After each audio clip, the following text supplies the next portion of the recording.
রাষ্ট্র সম্মেলন 2026 উপলক্ষে আয়োজিত এই অনুষ্ঠানের সম্মানিত সভাপতি,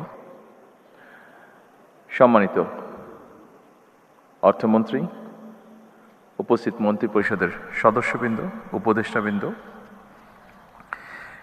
জাতীয় সংসদ সদস্যবৃন্দ, এনবিআরের সকল পর্যায়ের কর্মকর্তা এবং সদস্যবৃন্দ এবং উপস্থিত সকল উপস্থিতিবৃন্দ, আসসালামু আলাইকুম। আজকের এই সম্মেলনটি অবশ্যই একটি ভিন্ন ধর্মী সম্মেলন। এটিকে আমি একটি সাধারণ সম্মেলন হিসাবে দেখছি না, কারণ আপনাদের অর্থাৎ এনবিআরের সকল কার্যক্রমের সাফল্যের উপরেই সরকারের সকল উন্নয়ন পরিকল্পনা গ্রহণ এবং বাস্তবায়নের সফলতা বহুলাংশে নির্ভরশীল। সেজন্যই আমি আশা করি আজকের এই সম্মেলন হবে আগামী দিনে আপনাদের আরও অধিক সাফল্যের পথ নির্দেশনার সম্মেলন।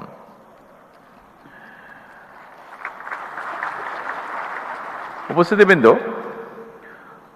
আমরা কি ধরনের ভঙ্গুর অর্থনীতির মধ্য দিয়ে রাষ্ট্র পরিচালনার দায়িত্ব গ্রহণ করেছি, এটি দেশের যে কোনো শ্রেণী পেশার মানুষের চেয়ে খুব সম্ভবত আপনারা সবচেয়ে বেশি অবগত আছেন। আপনাদের জানা আছে, দীর্ঘ 1.5 দশকেরও ফ্যাসিবাদ শাসন শোষণের অভিশাপ থেকে রাষ্ট্রের অন্য সকল প্রতিষ্ঠানের মতো জাতীয় রাজস্ববোর্ডও মুক্ত থাকতে পারেনি। এনবিআরের নীতি নিয়ম উপেক্ষা করে ব্যক্তি কিংবা দলীয় স্বার্থে কাউকে পৃষ্ঠপোষকতা, কারো প্রতি বিরূপ মনোভাব কিংবা রাজস্ব আহরণে স্বেচ্ছাচারিতা এনবিআরকে প্রশ্নবিদ্ধ করেছিল। এনবিআর উপরে মানুষের আস্থা বিনষ্টের একটি অন্যতম কারণ ছিল এই বিষয়গুলো। উপস্থিত সুধীবৃন্দ, ফ্যাসিবাদ মুক্ত বাংলাদেশে এবার আমাদের ঘুরে দাঁড়ানোর পালা, অর্থাৎ বাংলাদেশের ঘুরে দাঁড়ানোর পালা। দেশের জনগণ বর্তমানে এনবিআরকে একটি নির্ভরযোগ্য এবং বিশ্বস্ত প্রতিষ্ঠান হিসাবে প্রত্যাশা করে। দেশের জনগণ, বিশেষ করে করদাতাগণ, এনবিআরকে তাদের আস্থাভাজন প্রতিষ্ঠান হিসাবে দেখতে চায়। দক্ষ এবং টেকসই রাজস্ব ব্যবস্থাপনার মাধ্যমে জন আস্থা অর্জন সম্ভব, যেটি আপনাদের কারো কারো বক্তব্য থেকেও উঠে এসেছে। করদাতাতে সেই প্রত্যাশা পূরণের দায়িত্ব আপনাদেরকে অবশ্যই নিতে হবে। বর্তমান সরকার এনবিআর তথা রাজস্ব কাঠামোকে জনবান্ধব হিসাবে গড়ে তুলতে চায়। উপস্থিতিবৃন্দ, বিশ্ব অর্থনীতি দ্রুত পরিবর্তন হচ্ছে। একের পর এক অত্যাধুনিক প্রযুক্তির বিকাশ ঘটছে। আন্তর্জাতিক বাণিজ্যের ধরন পরিবর্তিত হচ্ছে। ব্যবসায় নতুন নতুন মডেল তৈরি হচ্ছে, নানা রকম চ্যালেঞ্জও তৈরি হচ্ছে। আন্তর্জাতিক কর বা রাজস্ব ব্যবস্থাপনায় এসেছে পরিবর্তন। পরিবর্তিত বিশ্বের অর্থনৈতিক সমস্যা, সম্ভাবনা, সুবিধা এবং চ্যালেঞ্জ মোকাবেলায় রাজস্ব কর্মকর্তাদেরকে বহুমাত্রিক দক্ষতা অর্জন এখন সময় দেবে, যা কিনা আপনাদেরও বক্তব্যে ফুটে উঠেছে এখানে ওপেন ফ্লোরে আলোচনার সময়। খুব সম্ভবত digital economy, e-commerce, transfer pricing, international taxation, trade finance, financial crime, money laundering, artificial intelligence, এই সবগুলো বিষয় সম্পর্কে সুস্পষ্ট নলেজ থাকাটা বোধহয় এখন অত্যন্ত প্রয়োজন। উপস্থিতিবৃন্দ, এটি অস্বীকার করার উপায় নেই। বর্তমানে দেশে ট্যাক্স জিডিপি রেশিও এখনও সক্ষমতার তুলনায় অনেক কম। কর ভিত্তি এখনও তুলনামূলকভাবে অনেক সংকীর্ণ। অর্থনীতির একটি বড় অংশ এখনও অনানুষ্ঠানিক। সীমিত সংখ্যক নিয়মিত করদাতার উপরে নির্ভরতা হ্রাস করতে হবে মনে হয়। করদাতা ও রাজস্ব প্রশাসনের মধ্যে আস্থার সম্পর্কেও আরও শক্তিশালী করা প্রয়োজন। সারা বিশ্বে একটি প্রযোজ্য বিষয় হল আধুনিক কর প্রশাসনের উদ্দেশ্য শুধুমাত্র বেশি কর আদায় নয়, বরং বেশি সংখ্যক মানুষকে স্বেচ্ছায় কর প্রদানে উৎসাহিত করা।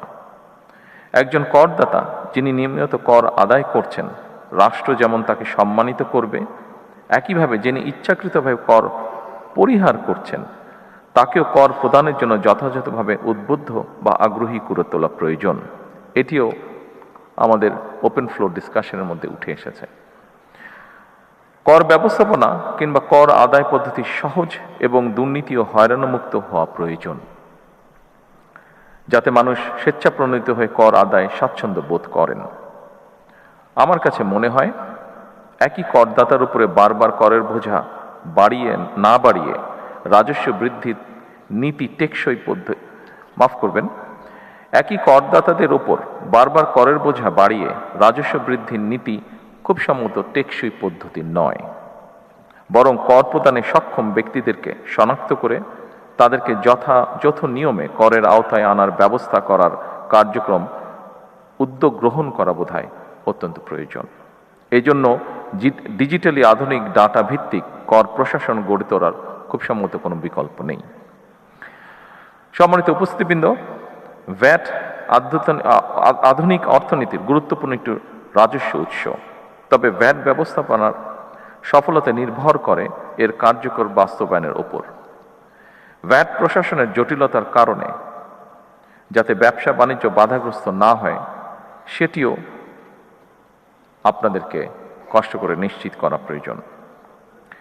কাস্টমস, ভ্যাট কিংবা ট্যাক্স আদায় শুধু এনফোর্সমেন্টের বিষয় নয়, বরং রাজস্ব ব্যবস্থাপনার উপরে ভ্যাট ট্যাক্স দাতাদের আস্থা ও বিশ্বাসের সম্পর্ক তৈরি হলে রাজস্ব আহরণ অনেক সহজ হয়ে যায়।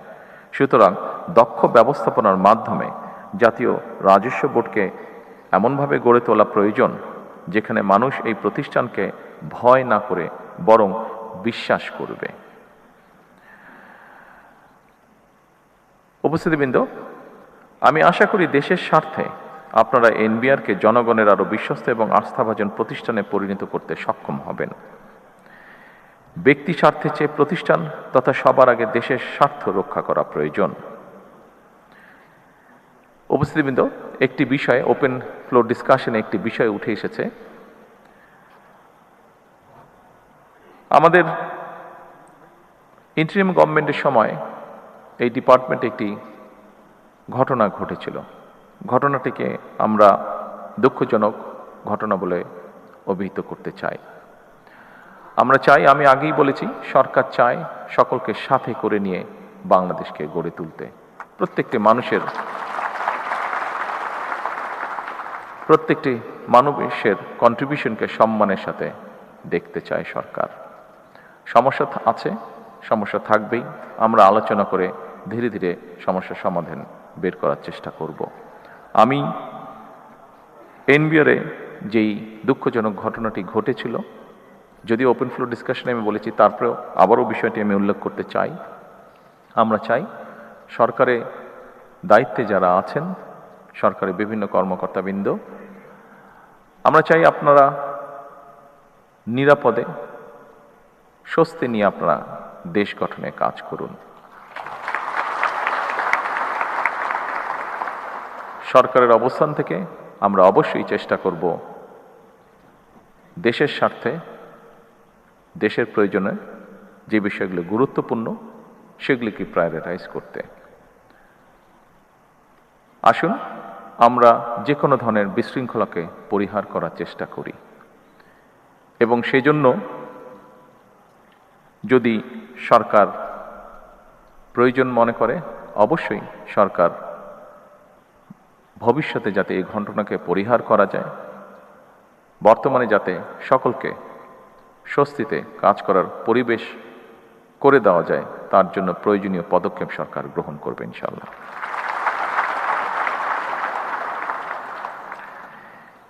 এবার একটি আশা, সম্ভাবনা এবং প্রত্যাশার কথা বলে আমার বক্তব্য শেষ করতে চাই। গত ফেব্রুয়ারি মাসের মাঝামাঝি থেকে জুনের শেষ পর্যন্ত সময়টিতে রাজস্ব আহরণের পরিমাণ ছিল ইতিবাচক। এটি প্রমাণ করে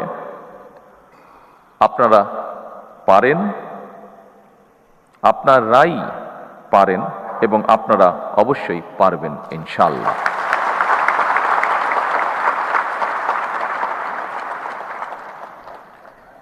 আমাদের সকলের প্রয়োজন দেশপ্রেম এবং আন্তরিকতা। আসুন সমৃদ্ধ বাংলাদেশের স্বার্থে আমরা সবাই মিলে একটি শক্তিশালী রাজস্ব ব্যবস্থা গড়ে তুলি। পরিশেষে আরও সমৃদ্ধ, আরও বিনিয়োগ এবং আরও ব্যবসা বান্ধব একটি রাজস্ব ব্যবস্থাপনার প্রত্যাশায় আমি আজকের এই রাজস্ব সম্মেলনে সফলতা কামনা করে আমার বক্তব্য শেষ করছি। আল্লাহ হাফেজ। বাংলাদেশ জিন্দাবাদ। ধন্যবাদ মাননীয় প্রধানমন্ত্রী। আপনার মূল্যবান উপস্থিতি ও দিক নির্দেশনা আমাদের ভবিষ্যৎ পথ চলার পাথে